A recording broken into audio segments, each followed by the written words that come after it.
Bismillahirrahmanirrahim. Assalamualaikum warahmatullahi wabarakatuh. Selamat datang kembali kawan-kawanku tercinta di channel Chef Vlog ini.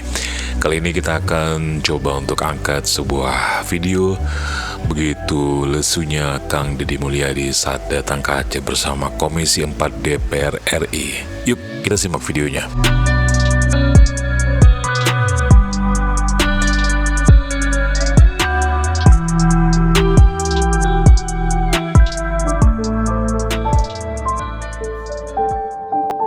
Terima kasih untuk Anda yang sudah mampir, sudah like, sudah share, bahkan juga sudah subscribe.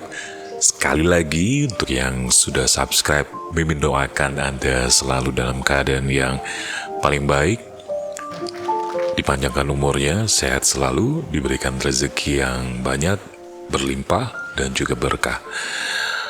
Kawan-kawanku semuanya,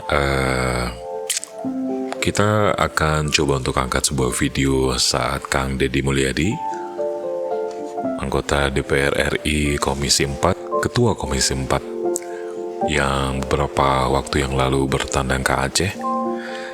Dan sepertinya tidak seperti biasa ya. Beliau banyak bercanda ketika itu.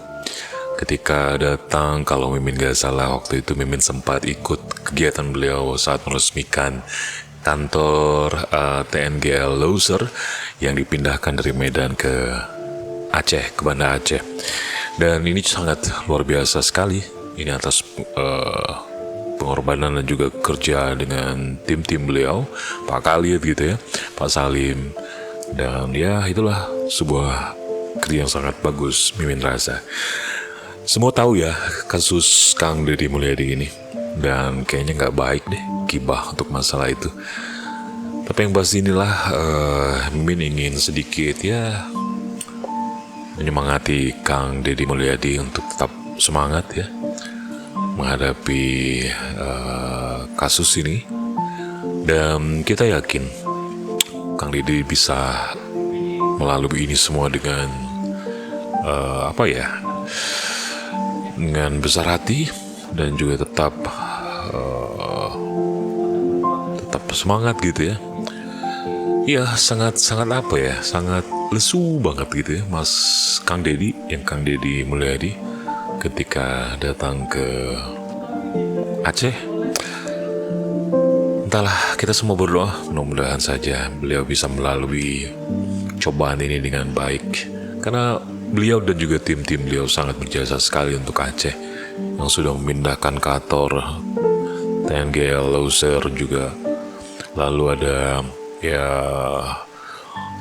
Lampulo untuk masuk booth nelayan, sangat dangkal sekali beliau mengusahakan itu. Ayo kita simak pidato asik beliau saat datang ke Aceh. Dan Mimin mohon pamit langsung ya. Assalamualaikum warahmatullahi wabarakatuh.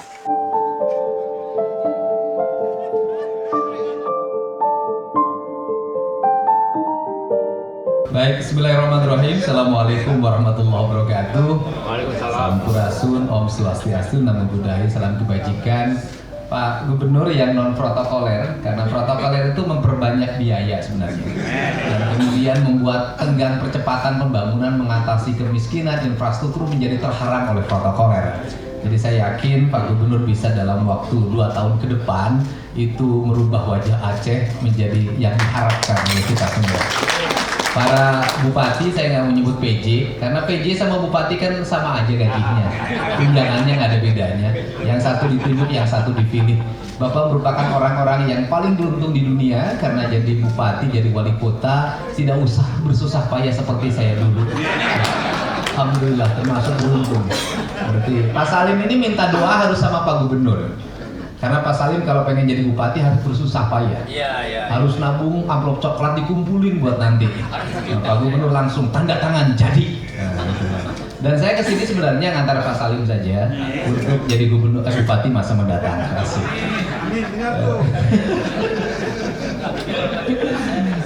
Pada malam hari ini kita sama-sama bersilaturahmi bahwa Aceh ini provinsi yang menjadi kebanggaan kita semua. Apalagi yang beragama Islam memiliki kebanggaan pada Aceh karena disebutnya Serambi Mekah. Dan bagi orang Sunda, Aceh adalah ikatan persaudaraan yang tidak akan pernah berakhir. Karena berjuangnya di Aceh, tapi mengakhiri perjuangan hidupnya di Sumedang. Nah, Sumedang itu juga akhir dari, ini saya cerita sejarah, Sumedang juga akhir dari sebuah perjalanan kerajaan Sunda, namanya Pajajaran. Karena pada Pajajaran itu terakhir kerajaan Sundanya yaitu di Sumedang, namanya Sumedang Larang dengan Bupati Gesan Ulun rajanya. Tetapi Gesan Ulun beda dengan Pak Salim karakternya. Dia nyantri, setelah nyantri kemudian nginep di Cirebon, kemudian pulangnya bawa istri ininya, sultannya, jadi ribut. Nah jadi tapi Pak Salim beda. Kemanapun pergi, Pak Salim selalu menjaga kesucian dirinya, kesucian hatinya. Dan Pak Salim selalu dalam hatinya adalah tak ada yang lain, hanya istriku. Nah kemudian apa sih sebenarnya kami datang kemari? Kami datang kemari tentunya keberangkatan kami ke sini mengevaluasi perjalanan kami yang dulu. Kami dulu datang ke sini memindahkan kantor Badan Balai Taman Nasional Luser itu dari Medan sampai saya dulu berjuang waktu di Gambir, bilangnya kan begitu waktu itu. Sekarang saya sudah menjadi pencinta RKRI. Saya hanya minta satu, itu Taman Nasional Luser kantornya harus pindah ke Aceh. Itu seruangan Pak getar, Pak. Meja aja 4 yang pecah. Kalau Pak Salim sudah bergabung dengan Pak Tea Halim, Pak, Komisi 4 tuh hampir roboh, Pak. Betul nggak Pak Salim? Saya tuh kalau lihat Pak Salim tuh pengen ketawa aja. Dan saya itu kalau lihat Pak Salim tuh Pak, kalau di rapat saya tuh nggak bisa membedakan mana serius mana canda. Nah kemudian berpindah. Setelah itu saya diajak lagi oleh Pak Tea Halim. Kita kunjungi lagi. Apa? Ada pendangkalan. Apa namanya Pak Tea? Lampulo. Waktu itu kita ngotot-ngotot dan ingat betul, jujur aja, sama KKP nggak dianggarin. Ketika tidak dianggarkan, ada rapat di ruang sekretariat di atas, Bapak ngamuk lagi. Di mana ditaruhnya wajah saya? Saya bilang wajah kan tetap di sini, ya mungkin taruh di mana. Nah akhirnya Pak Salim juga ikut marah. Kemudian teranggarkan lagi. Rupanya DPR ini bisa teranggarkan kalau marah. Maka sering-seringlah marah. Dan kasihanlah yang tidak pernah marah seperti yang lain, jarang kebagian. Nah, kemudian apa sih yang menjadi fokus waktu itu juga? Pupuk. Apa pupuk waktu itu? Pupuk yang dibutuhkan oleh orang Aceh tidak ada. Tidak masuk kategori pupuk subsidi. Sehingga orang Aceh beli pupuknya impor, harganya mahal.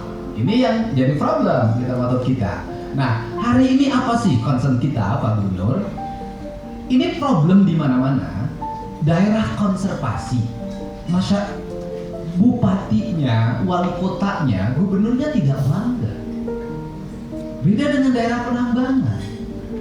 Eksploitasi menjadi kebanggaan karena menghasilkan banyak duit, melahirkan banyak pendapatan. Tetapi konservasi tidak melahirkan kebanggaan karena tidak melahirkan apapun. Nah, kita ini hari ini lagi menyusun undang-undang tentang konservasi, sumber daya hayati dan ekosistem lainnya. Kita ingin bahwa daerah konservasi itulah yang paling mendapat banyak bagi hasil. Kenapa? Karena di konservasilah tersimpannya masa depan Indonesia.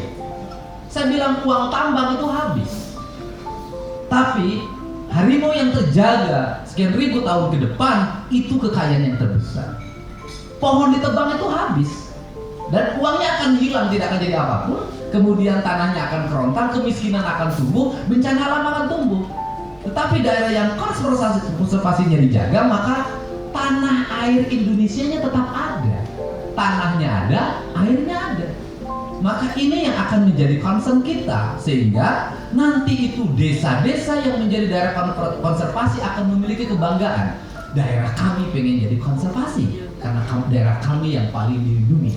Bukan terbalik, daerah yang eksploitasi yang paling banyak mendapat manfaat, tetapi dia tidak punya masa depan. Saya selalu meyakini daerah yang merawat alamnya itulah yang mencintai Indonesia.